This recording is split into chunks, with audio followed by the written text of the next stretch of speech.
HC Nation, Harrison County Schools' source for info and feel-good updates. We'll be starting with some awesome news concerning HCHS's very own Kara Hines, who, through hard work and dedication, is HCHS's first National Merit Scholar finalist. Here's Demi and Kara with the scoop.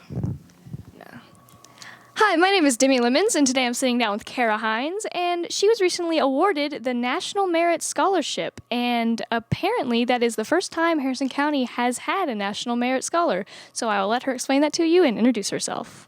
Hi, I'm Kara. I was recently named a National Merit finalist, and basically that means out of however many people in the country that take the PSAT, I was in the top 50,000 for my score, and then after that they narrowed it down to about 15,000 based on an application, and so now I'm in about the top 12,000 in the country for being a National Merit finalist. We all know you probably worked super hard for this, but could you give us a little light on that, how hard you've worked and how much you've put into this? So as a junior I took the PSAT, and so my score on that, I got a 1460 out of like 1500 or something. So I took practice tests for that so that I could get a high score. And then my application, I had to submit essays and my grades and scores and stuff like that. And the classes you take. So I know you're in AP Chem. How many AP classes do you think you've taken during your high school career? 2 freshman year, 2 sophomore year, 5 junior year, and 3 this year.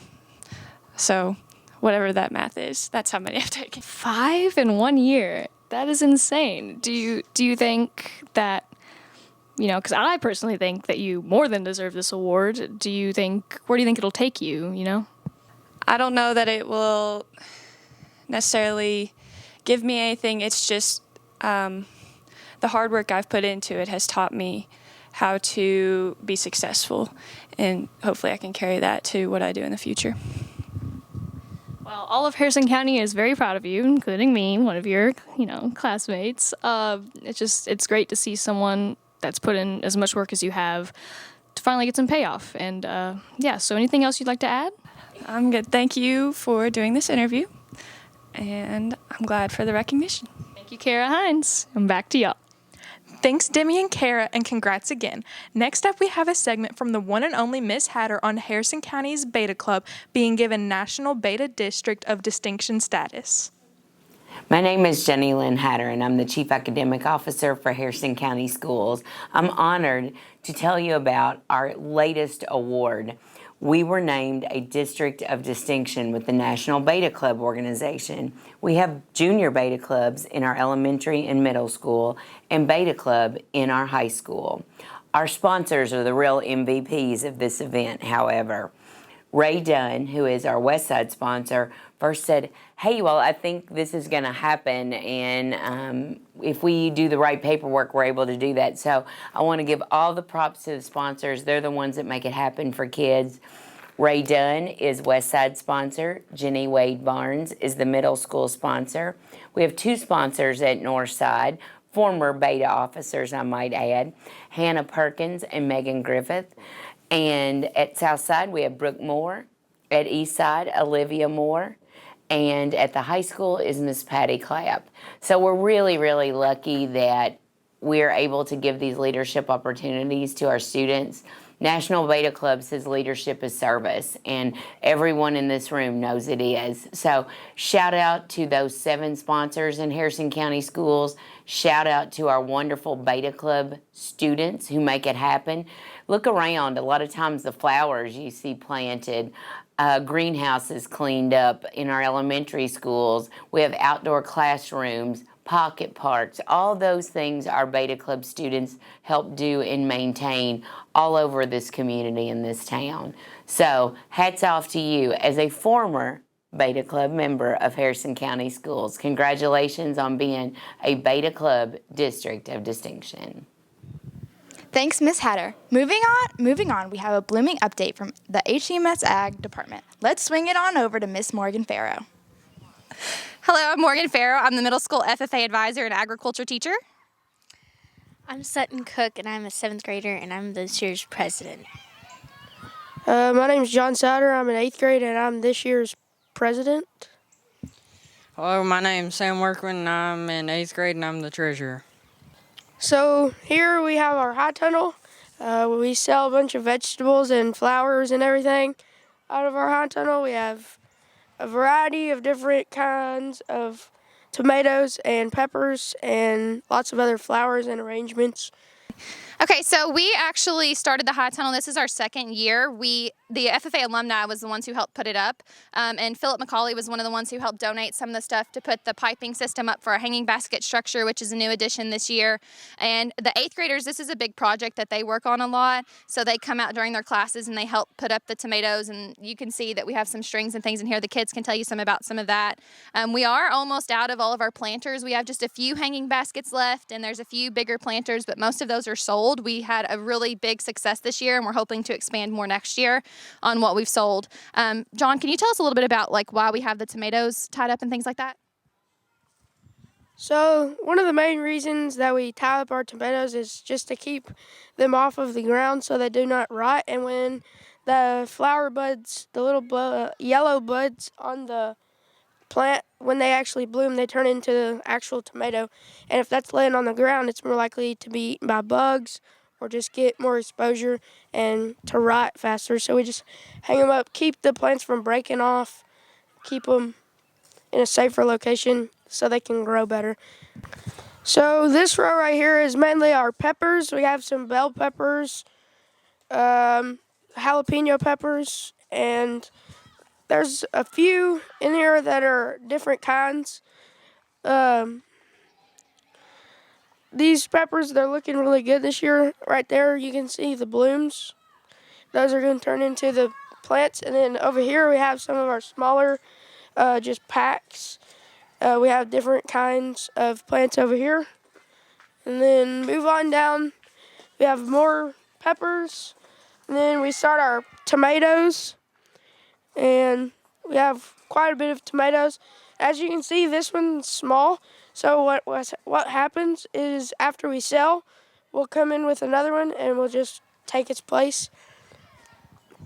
And then we have two full rows of different varieties of tomatoes. And we have a few in the middle that are in the baskets. And that basket is mainly just like this string, except it goes around it, and it's just in case you don't have something to hang it. And as you can see all the rails up here, that's how we hang our tomatoes and peppers. And yeah, and then over here, we have some of our planters. Most of these I'm pretty sure are sold. But as you can see, they've turned out beautiful. And we have a few more peppers over here. So, and then up here, we have a few hanging baskets left. As you can see, this used to be full. All these rails were covered in hanging baskets.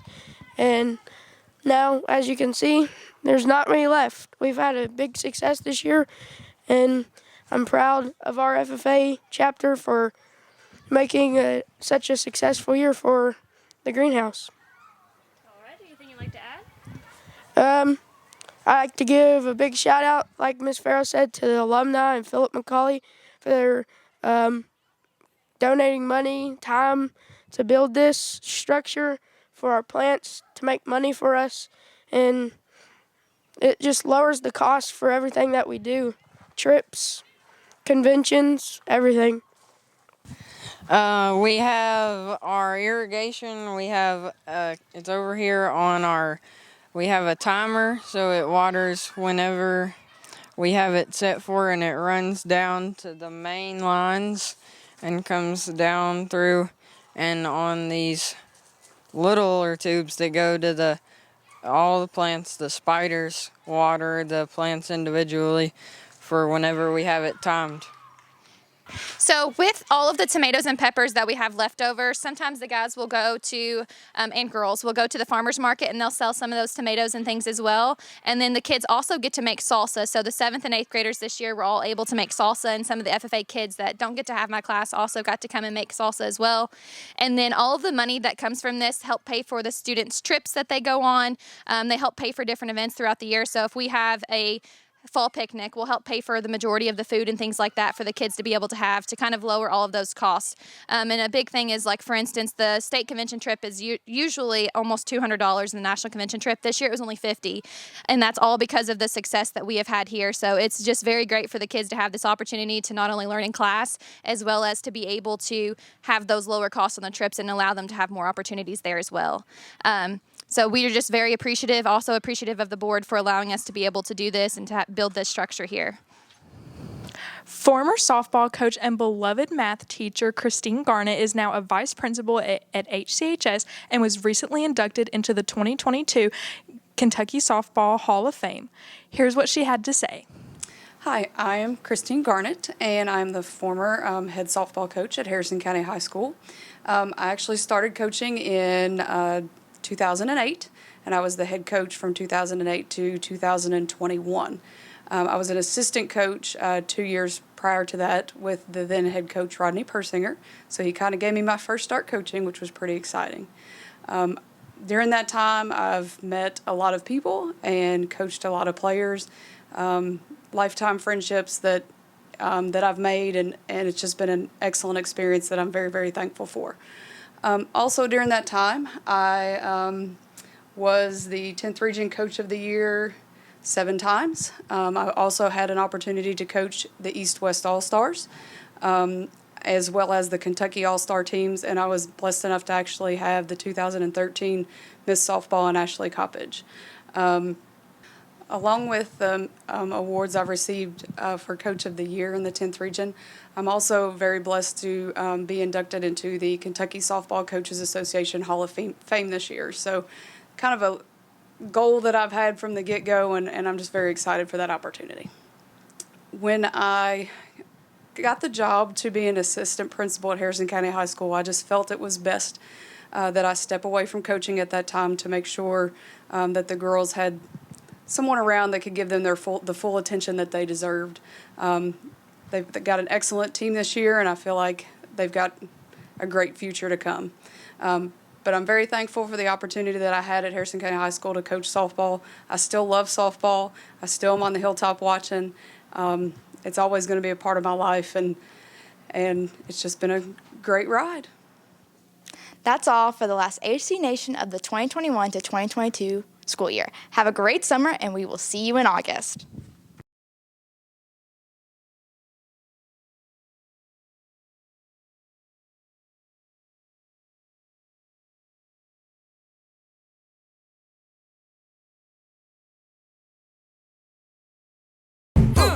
Bring me